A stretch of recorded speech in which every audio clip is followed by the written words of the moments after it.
on the gridiron or courtside, you know what time it is. It's Sports plus life. Sports plus life. ringside or front court or field pass, we ballin', no. Knuckle up or buckle up, I tell it like it is when I'm on my show. Home run, slam dunk, knockout, or got some dough. Sports plus life. Yeah. Sports plus life. Yo, yo, yo, yo. What's up? What's really good? It's your boy Brandon Brevon Towns, host of that show called Sports Plus Life. We're going to be heavy this episode. I'm going to tell y'all right now. Y'all already know it's fitting to go down today. You know what the reaction and what's been going on in the week. So yes, turn it off, turn it off, turn it all the way off because it's going down.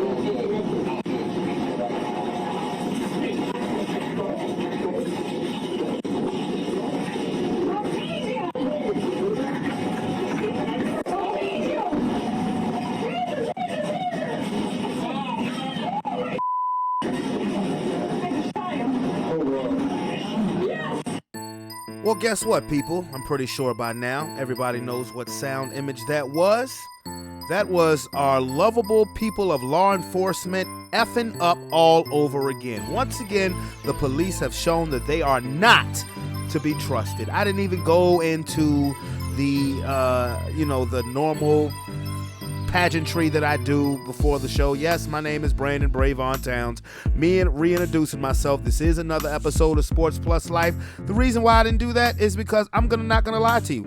I've been quite irritated all this week by once again, somehow, some way, police throwing again in our face, and then random people in neighborhoods just judging and saying that we're in the wrong neighborhood. You know, just things like that is just really pissing me off because once again, America is reeling its ugly ass head and letting us know where we really should stand in the totem pole. I will say this again. Fuck the police. Hey, you know what? Maybe some of y'all don't like me using that type of language. Hey, it is what it is.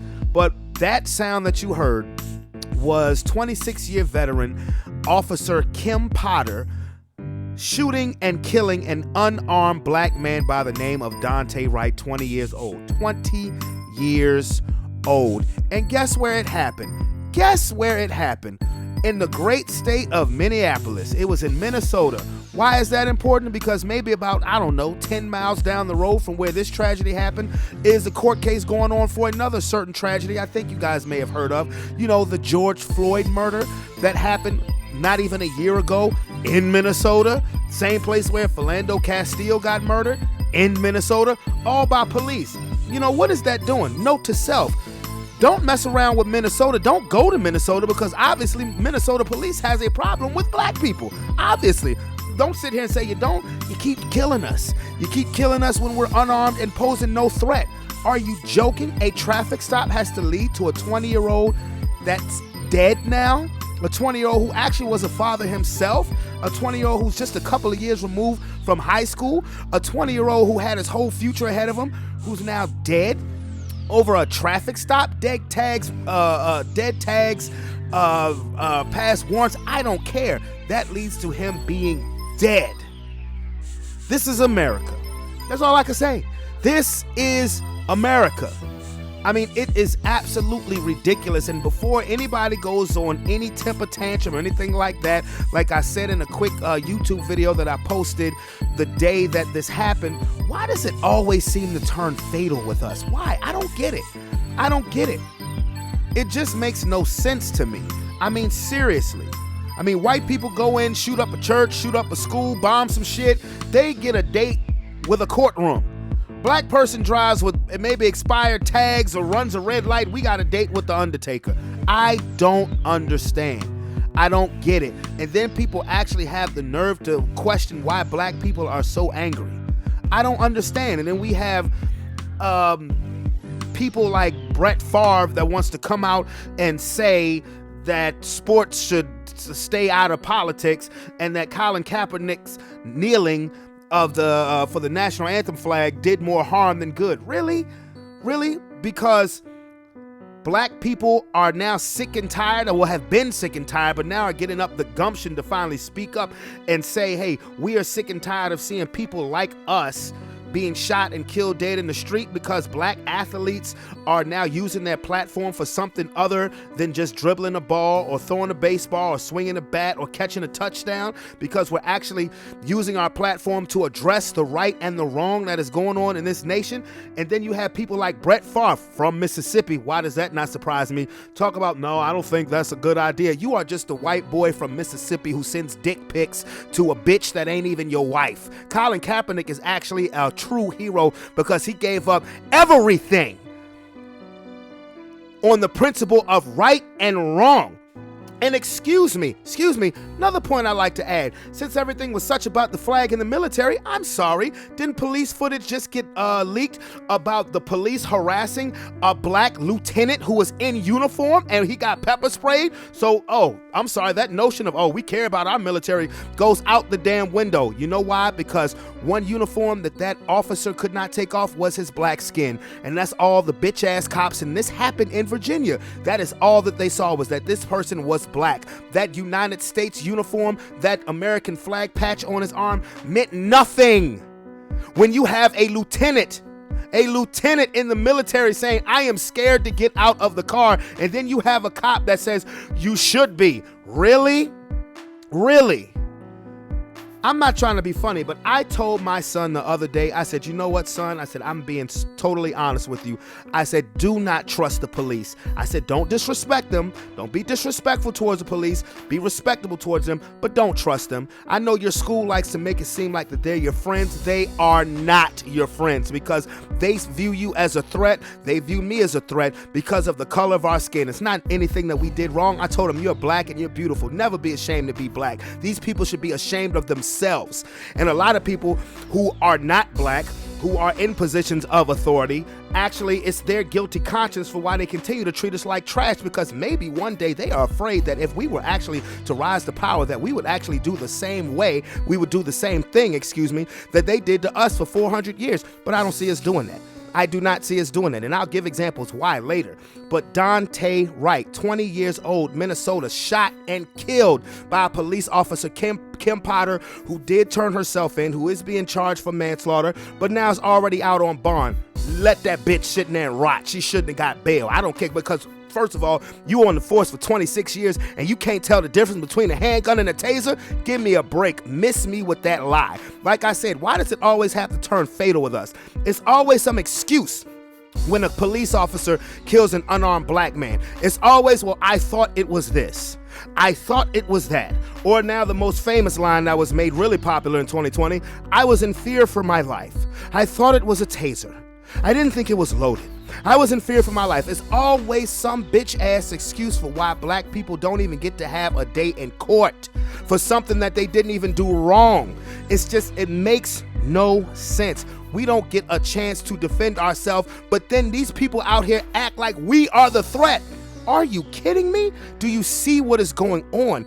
People are afraid of black people, but we are the ones shot dead laying in the middle of the street, unarmed, but we're the threat. Are you joking? But you got people like Fox News that will call a group of vigilantes that go and storm the Capitol building in Washington, D.C. on January 6th. You call them patriots. You call them Trump supporters. And it's all right for them to do it. It's all right because they're all white. Like my man Chris Rock once famously said, it makes no sense whatsoever. It really gets me pissed off, because the notion that people actually would question why black people in this country are angry and they look at us like we have a problem is it's so funny to me, man. It is so funny to me. I mean, it makes me want to laugh to keep me from throwing a trash can through a window. I'm so serious. Because off of everything that happened last year in 2020, you start to think you might be getting an inkling of change. You're talking about legislative things and laws, and we got Trump up out of office, but at the end of the day, somehow, some way, we are reminded constantly. We are always reminded where we fit in the totem pole. And it's very disheartening because it gives you a sense of saying, well, damn, will anything ever change? And all you hear people saying is, well, let's talk about it. Let's talk about it. Let's talk about it. Man, fuck talking. I'm being so serious right now. Fuck talking. Okay, I've said this before. I said this all last year on the show. We've been talking for 65 years. We've been talking and that's just for 65 years when we thought there was a better chance that we wouldn't get lynched or thrown in jail for actually voicing our opinions. All we do is talk. We've admitted the problem. It's like a drug addict who admits that they have a problem. That's step one. But we've never gotten out of step one. All we do is talk. You know, we raise a little hell, do a couple of marches, maybe even break a couple of things up. But at the end of the day, we get a cold reminder of where we are in the totem pole when it comes to civil decency in this fucked up ass country. How many times did y'all remind us in 2020? You reminded us with Ahmaud Arbery. You reminded us with Breonna Taylor. You reminded us with George Floyd. You reminded us with Rayshard Brooks. You reminded us with Sean Reed. You reminded us with Jacob Blake. I mean, come on. Jacob Blake is the only one who survived by the grace of God. Now you're reminding us with Daunte Wright. And the only thing that it is reminding us is that we are still the target. This is why I told my son, do not trust the police. I said, don't disrespect them, but do not trust them, because the police, this government, constantly reminds us. They constantly remind us that we are the target. And I'm sorry, I like Joe Biden, but I won't try to hear nothing he was trying to say about there's no reason, there's no justification for looting and vandalism. We understand how the black community feels. No, you don't. No, you don't. Okay, because what happened to the George Floyd Police Legislation Act? What happened to that? All of a sudden, that just faded into black. Like every other issue we ever have. We have a little fuss, maybe, now is we cancel a few sports games, make a fuss, protest, and then they just, hey, the mass that be, okay, let's just wait, let's just weed it out. It'll die down, it'll go away. I don't want to hear Joe Biden say shit about my condolences to the family. I woke up thinking about the family of Daunte Wright. I don't want to hear that shit, okay? Put something in the legislation. Call out these cops. Hold these cops personally, individually responsible. I don't want to hear nothing about no accident. It's always a fucking accident with us. Throw these cops in jail because they are murderers. Okay, the people that have done this, they're murderers. The people that killed Breonna Taylor, they're murderers who are free. The person who killed George Floyd, he's a murderer. The cops who killed Sean Reed, they're murderers. Rayshard Brooks, he's a fucking murderer. The cop that paralyzed Jacob Blake, he's an attempted murderer who, by the way, just got let back onto active duty without any penalty. Are you joking me? You know what's happening now? They're killing these black people, and then they're writing a gone now check to their family saying, all right, here's $12 million. Go on now about your business. Your life is better. Get out of here, man. Get out of here. And then there are people who just don't want to get it. There are people, like I said, like Brett Favre, who made ignorant ass comments out his mouth talking about Colin Kaepernick. His kneeling for the flag did more harm than good, saying that politics should be left out of sports. No, because see, this is what people don't understand. Let me break this down for you, okay? Sports is a huge platform for black people. It is a huge platform for black athletes. But you just want us to stick to that because you don't want us to get to the meat and potatoes of the real issue. You figure because these athletes are making millions and millions of dollars and creating generational wealth that we'll just, quote unquote, shut up and dribble. But the athletes aren't doing that anymore. I am so proud of the athletes, but what I'd like to see them do, as much as I love sports, and you all know I'm a sports fiend, I would just love to see the athletes just say, the next time, no, fuck it. And just refuse to play until. Because when you affect people's bottom line, then all of a sudden, let's see what happens. And they think because, and people who think like Brett Favre, I'm not saying Brett Favre is a bad person, but he's obviously blind. He needs to get some windshield wipers, some Windex, and spray it right in his eyes so he can see what's going on. But then again, like I said, he's from Mississippi. This is embedded in him, and he doesn't even know it. He doesn't even know it. And sports is such a platform for black athletes, and they're now starting to speak out against what's wrong, and people don't like it. I understand that sports is an escape from regular life, but you know what? That's about a 2.5 or maybe 3 hour escape from reality. But reality ain't going nowhere. And the fact of the matter is that these athletes are seeing people that look just like them sprawled out in the street, and they're saying, this is not right. Why should we entertain you and you simply just kill us? I mean, that makes no sense in the world. It really pisses me off. It pisses me off, and because one reason why sports is such a huge platform for black people, because too often in corporate America, we are looked over because we don't have the complexion for the connection. Do you people realize how perfect black people have to be at something to get half as much? Do you guys realize that? And it's been like that since the beginning of time, even in pro sports. Even in pro sports, black people have had to be so great just to get one shot. One shot. Today is Jackie Robinson Day. Jackie Robinson had to be the perfect baseball player, model citizen, to get one shot. And in America that did not want to see a Negro player playing in Major League Baseball. But here's the kicker about it. You think Jackie Robinson had it hard? You think Muhammad Ali, when he refused to go to the Vietnam War and they stripped him of his title and sent him into boxing exile for 3 years, you think that he had it hard? Think about Jack Johnson, the first black heavyweight champion, beat Tommy Burns, a Canadian, in 1910. He had to be so great as a fighter to get one shot.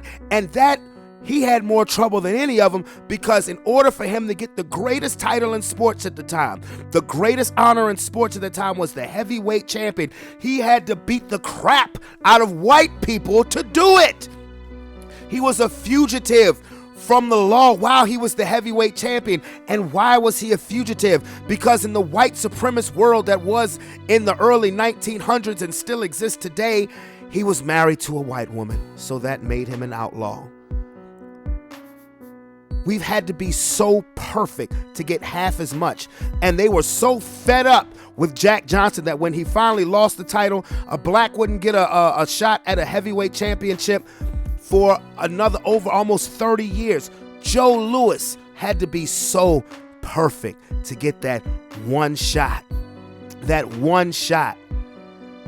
He had to straighten up and fly right. And then let me tell you how we get used. Okay, just a little history lesson. Let me tell you how we get used.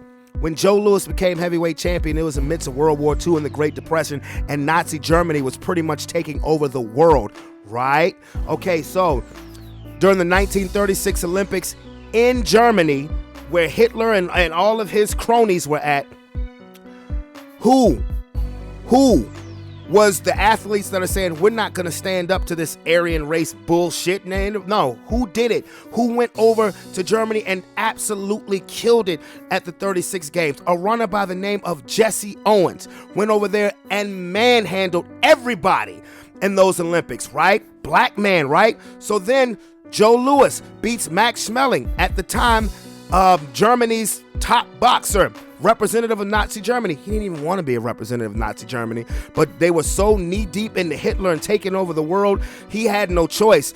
And it was saying, guess what? He beat him before, and before Joe Louis was champ, he'll beat him again. We're going to show that our great white hope is better than your American black champion. And guess what? Max Schmeling got knocked out in round 1, 2:06 of the first round. It was over. But see how, you know what America did? When Jesse Owens won at the multiple gold medals at the Olympics, when Joe Louis beat Max Schmeling of Nazi Germany, they're Americans. They are patriots. They're patriots. But then as soon as reality kicks in, they can't even walk through the front door of a restaurant. You know, Soldiers who fought in World War II couldn't even wear, black soldiers who fought in World War II couldn't even wear their army uniforms in public. In America. In America. We're constantly getting the short end of the stick. And I'm just talking about stuff that happened in the 1900s. We're seen as this threat, but yet we are brutally slaughtered to this day. I'm sorry, some police officers ain't nothing but an extension of the Ku Klux Klan. And speaking of the Ku Klux Klan, in the 1960s, J. Edgar Hoover, leader of the FBI, with his white supremacist ass, is gonna say that the Black Panthers is the biggest threat to the national security of the United States of America. Meanwhile, you have a group of terrorists called the Ku Klux Klan getting statues and streets named after them. But the Black Panthers are the biggest threat to the national security of America. White supremacy has been the biggest threat since day one. It's the biggest threat to this day. To this very fucking day. So J. Edgar Hoover says, yo, guess what? The rise of a possible black messiah is the greatest threat in national security for the United States of America. So what? A hit is ordered on Fred Hampton of the Black Panthers. You get a mole into his organization, you drug him, the cops come in for no reason and kill him.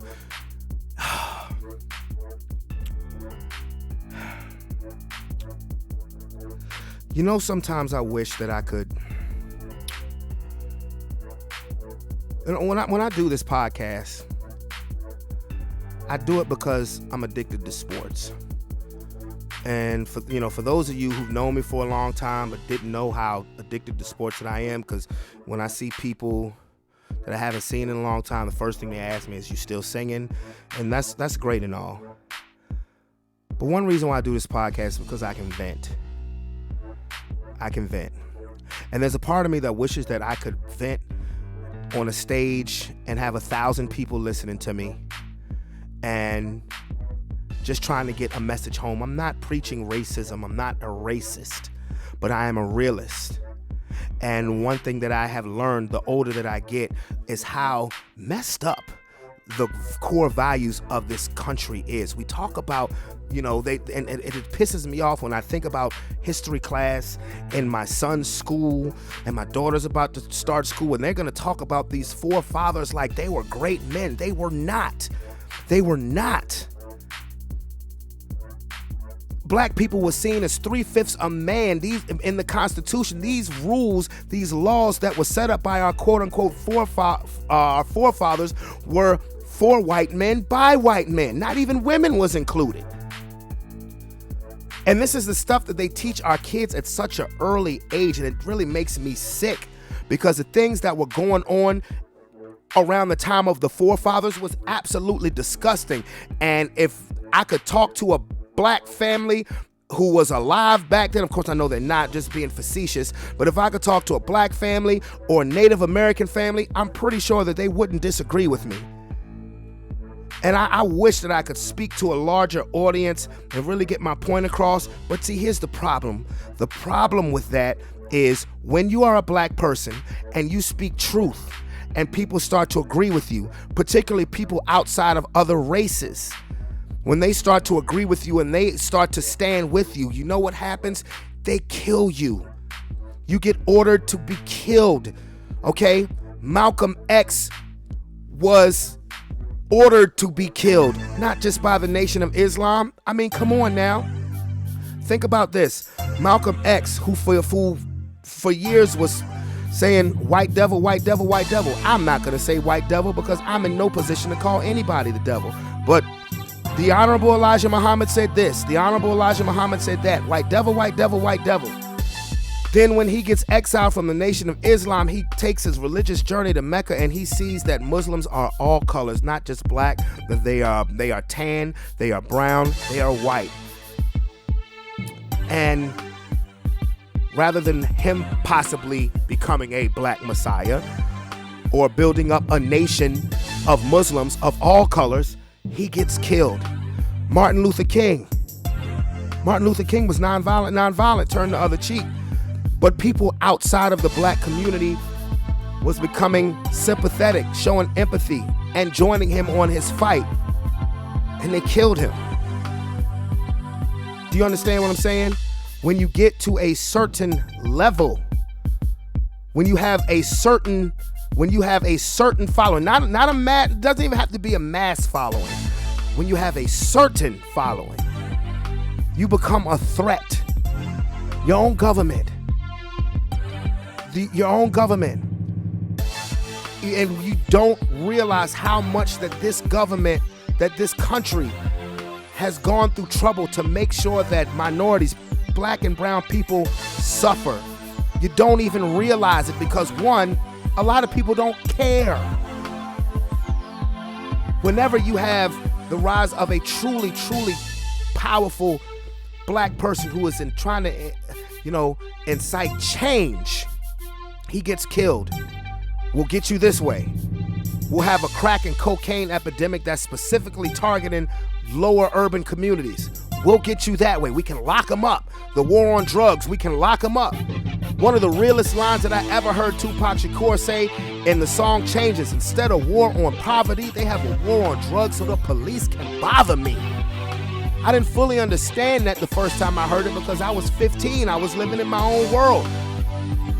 But getting older and seeing the truth, that's one of the realest things I've ever heard. And it makes no sense that they just keep killing us. They just keep killing us, and I'm not trying to be funny or racist. I'm being real. White people will do so much worse, and they will at least make it to a court date. Think about what happened on January 6th at the Capitol building. I said this before. Black people ain't gangster enough to pull off that shit because we wouldn't have made it to a step before we would have all been plucked off in the street looking like a massacre. White people feel that they can do that because they feel entitled to do this. This is my country. I voted you in. I pay taxes. We do the same shit, but we don't get the benefit of the doubt or the credit. And you wonder why black people don't trust the government. You wonder why there's so many problems with getting a lot of black people to take this vaccine for the coronavirus. You actually sit and wonder about that shit. I mean, what is there to trust? What is there to trust, especially these police out here? I mean, it's point blank. Daunte Wright should still be with us. My heart goes out to his mother, his father, his son, the rest of his family. Just another senseless, dumb killing by a dumb cop who deserves to be in jail for the rest of her life. But you know how that goes. This is America. And even then, there's situations out here where, once again, black people are reminded what we are really thought about when it comes to some of our white contemporaries. I'm going to be honest with you. I don't know if you heard about the situation where this Army sergeant named Jonathan Pentland just got real funky with a young black male just for walking in his neighborhood. I'm not making this up. Go away right now. Call the police. Hey, they've already been called. They're just waiting. Picking fights with who? You know what? Maybe you should hang out a little longer. We'll see how it goes.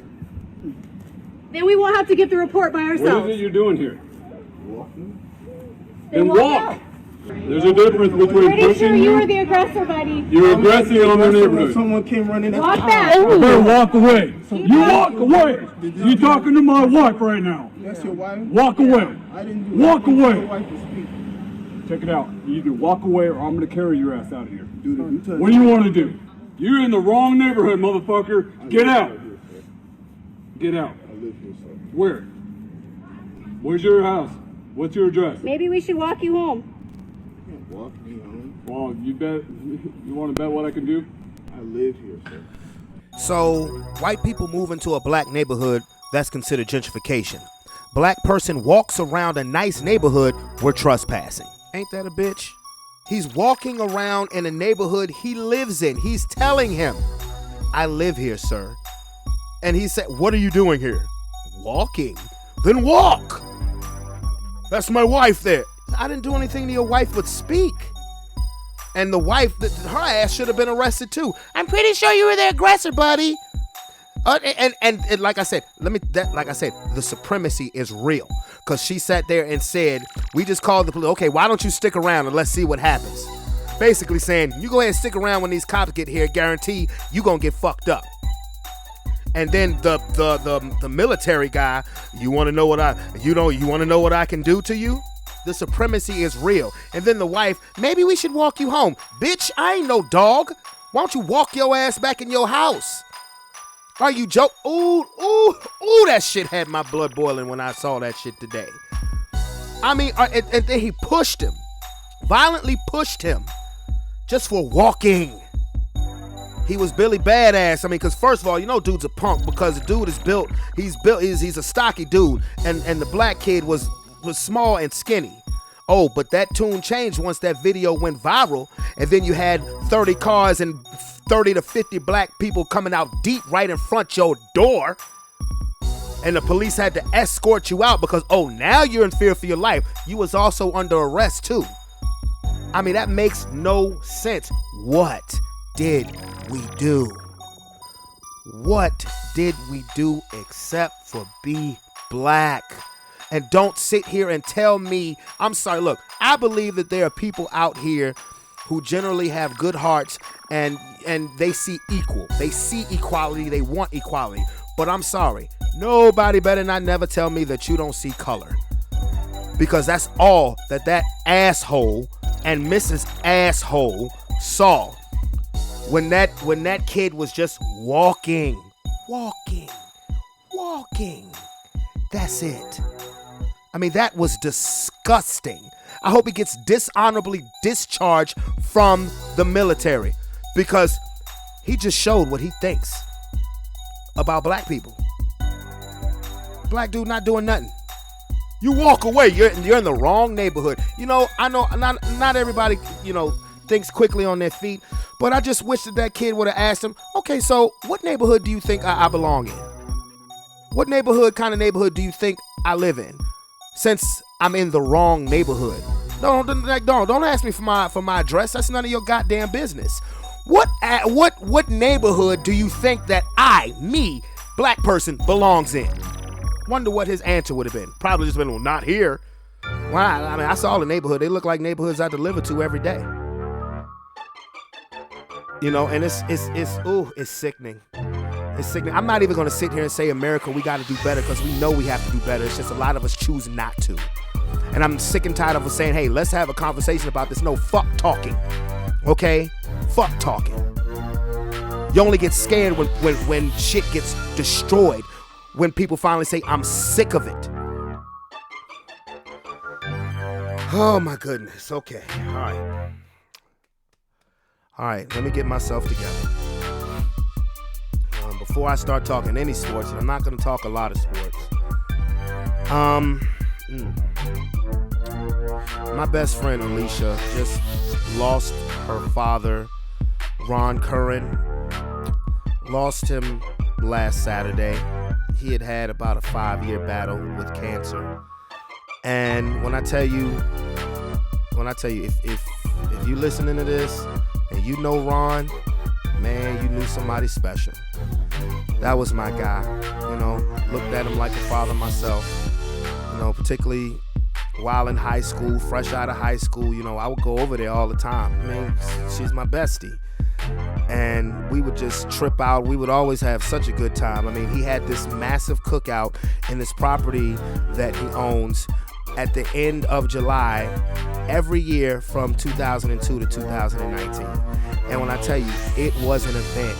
I mean, it became so big, it was just one of those events where you had to literally clear your schedule for that day during the summertime because it was a car show, it was a cookout, it was a birthday party, all in one. It was just awesome. It was wonderful. I mean, Ron would fix up cars. I mean, when I tell you he would pimp them out, he was Highland Springs Mr. Pimp My Ride. I swear, I'll never forget when I was working at the YMCA, the Chickahominy YMCA out in Sandston, right next to Highland Springs. And we were out on the basketball court with the kids. I was out on the basketball court with the kids, and this was around the corner from the property that he owned. and he pulled up. I remember when he first got this car. I mean, he had stripped it down bare, just stripped it all the way down.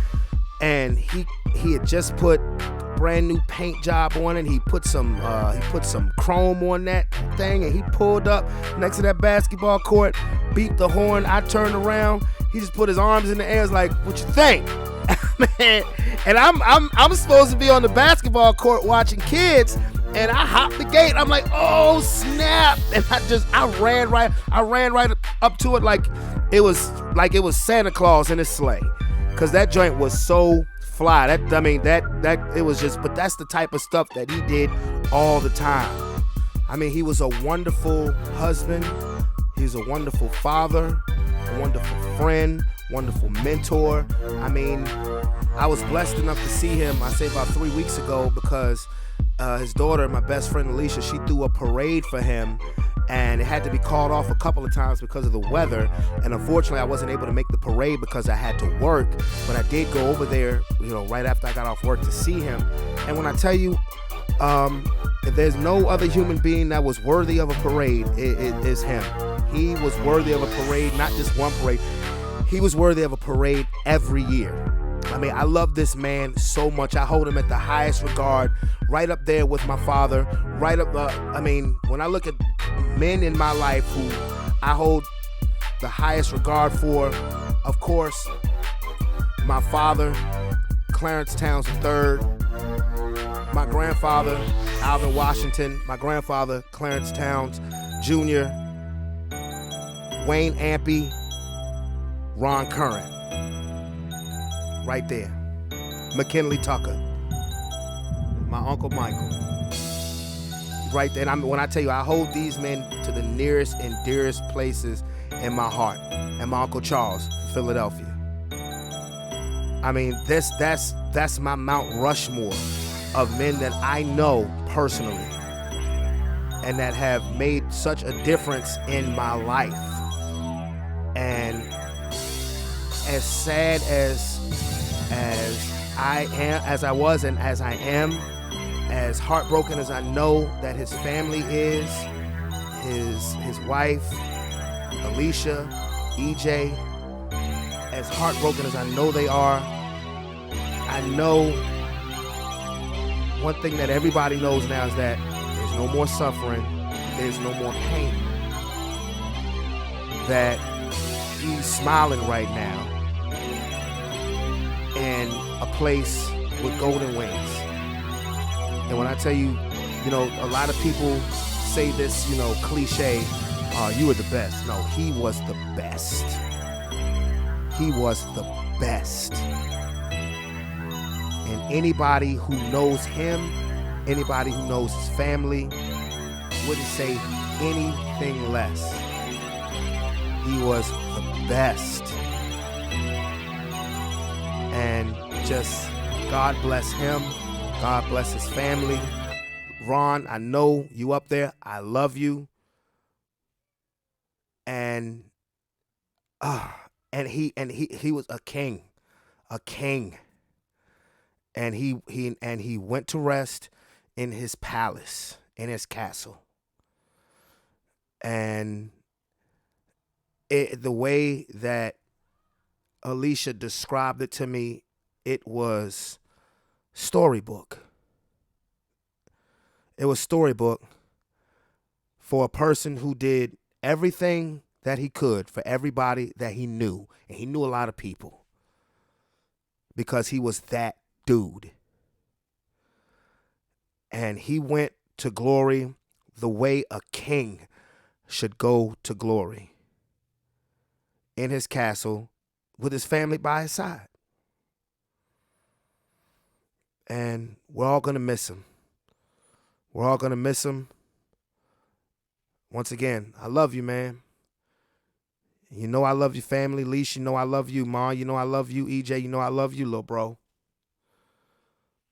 So I just wanted to, I wanted to say that because this man meant so much to me.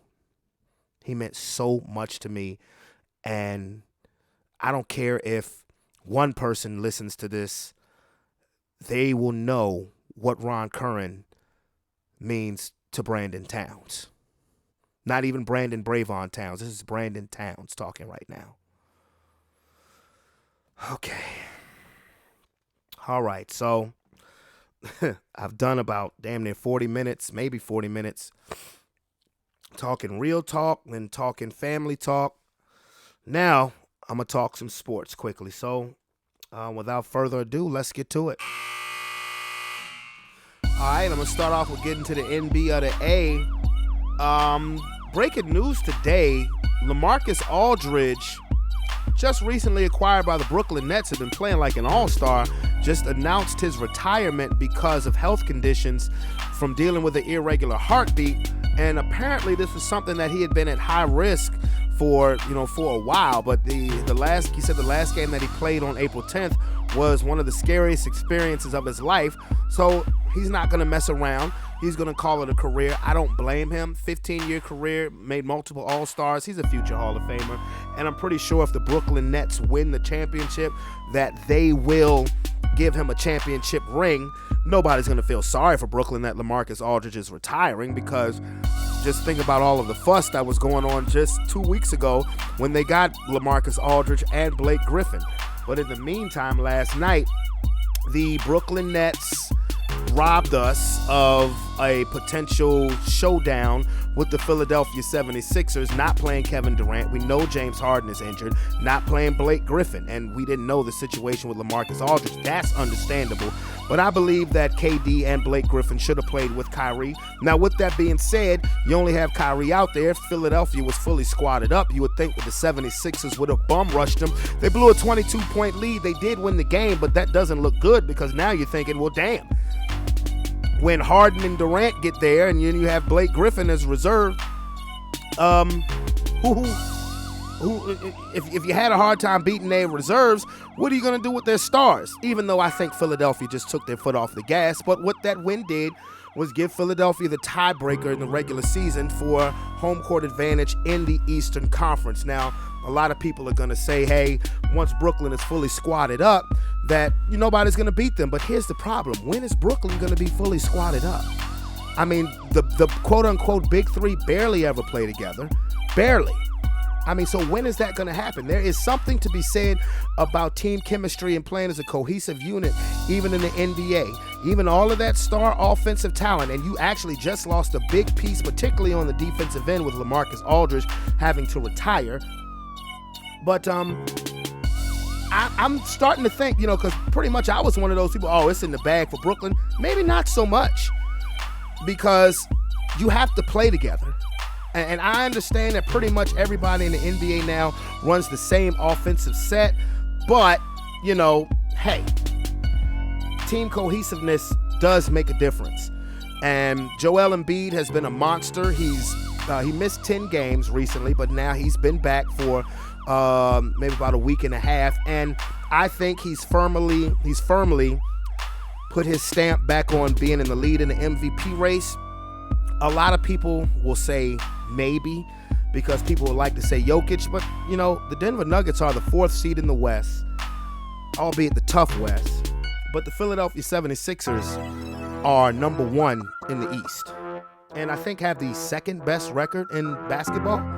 So it's something to be said about that, because this is going to be one of the more difficult MVP seasons to select somebody, because all of your main candidates are hurt. LeBron hurt, Harden hurt, Joel Embiid has been hurt. I don't really think Giannis is going to get a 3rd straight MVP, but let me throw something out there.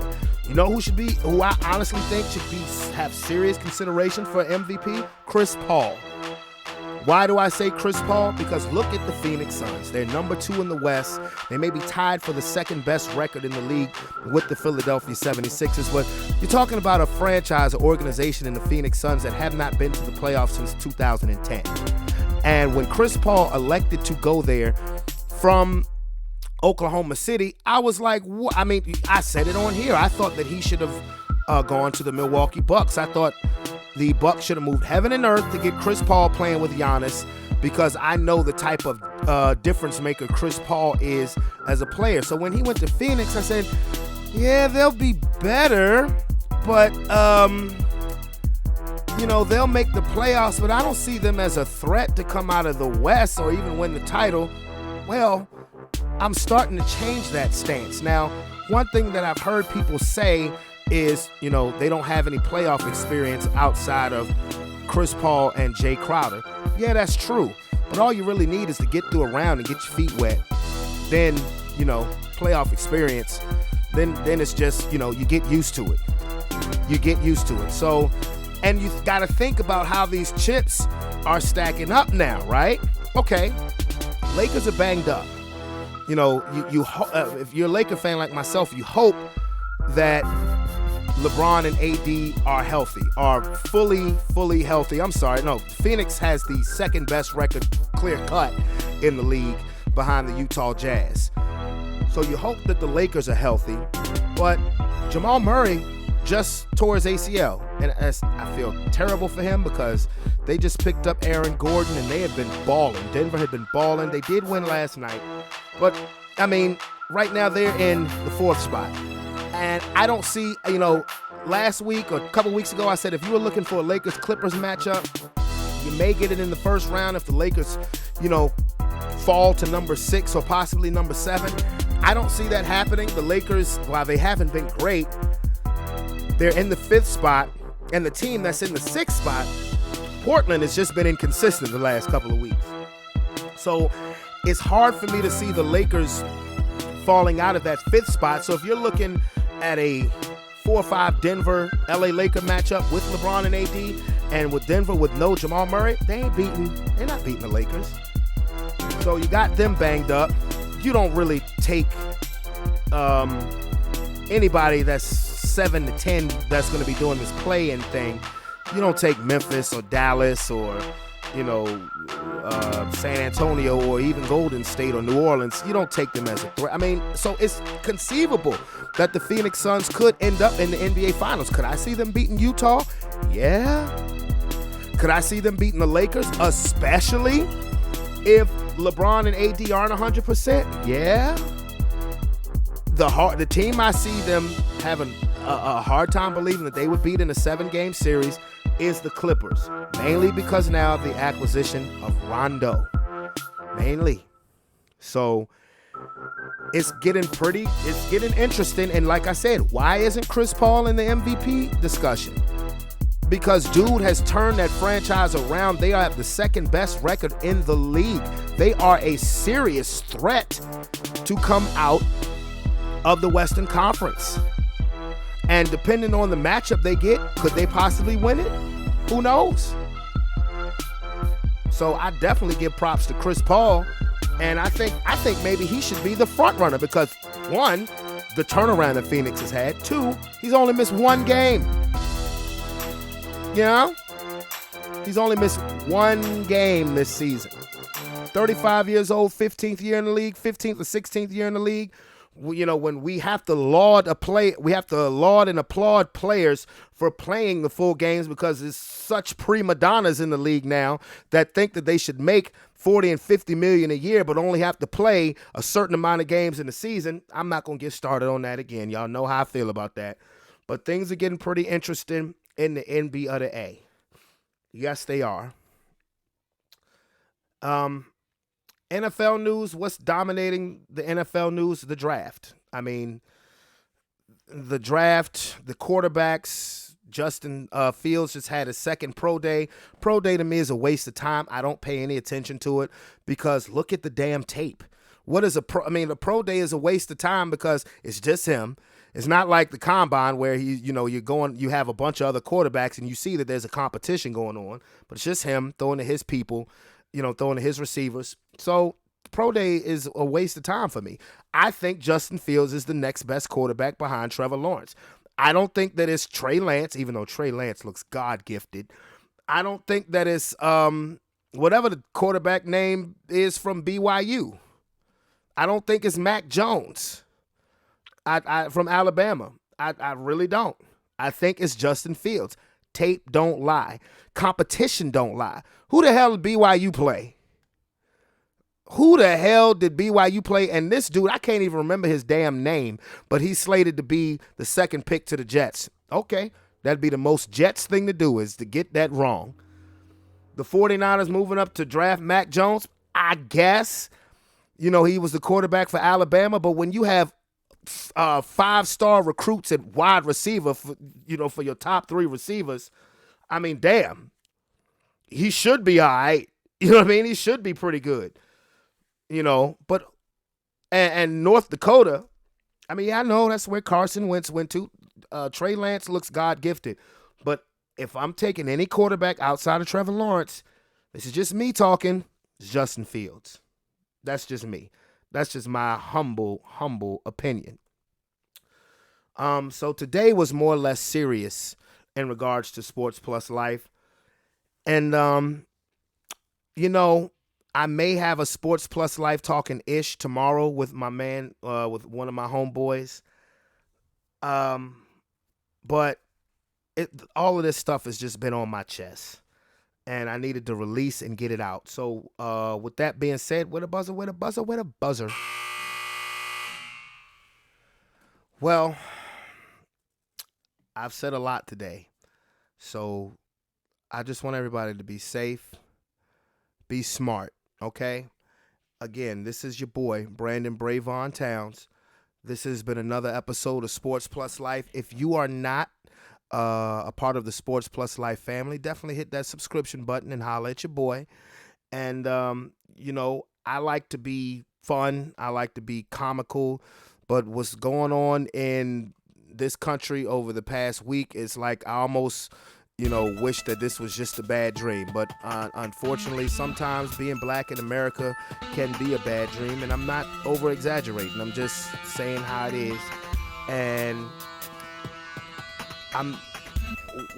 like I said, we'll just see what happens. But no matter what you may think of me or of anything that I've said, I love everybody.